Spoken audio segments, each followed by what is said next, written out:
জনগণকে ধমকি দিতে আছে এই জামাতের নেতা শাহজাহান চৌধুরী। তারা ক্ষমতায় গেলে এবার বাংলাদেশের জনগণের কি অবস্থা হবে একবার চিন্তা করেন।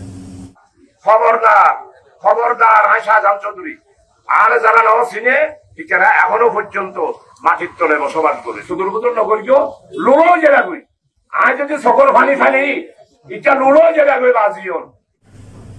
সূর্য জামাতের নেতার জন্য অপেক্ষা করবে। আল্লাহ তাকে এত সম্মান দিয়েছে জামাতের নেতা শাহজাহান চৌধুরীকে। এই শাহজাহান চৌধুরী এই কথাগুলো বলতেছে। সূর্য তার জন্য অপেক্ষা করবে মানে স্থির থাকবে, সূর্য আর কোনো দিকে যাবে না, মানে সময় তার জন্য দাঁড়িয়ে থাকবে।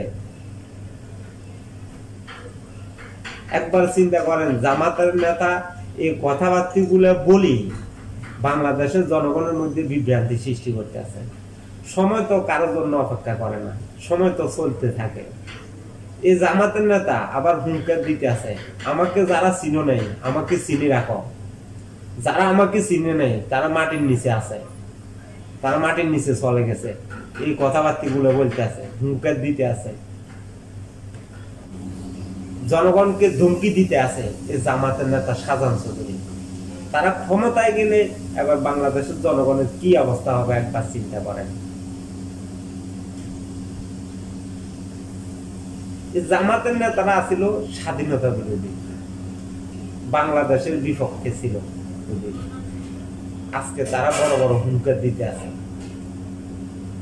1971 সালে জামাতের নেতারা মুক্তিগামী মানুষের উপরে গণহত্যা চালিয়েছিল।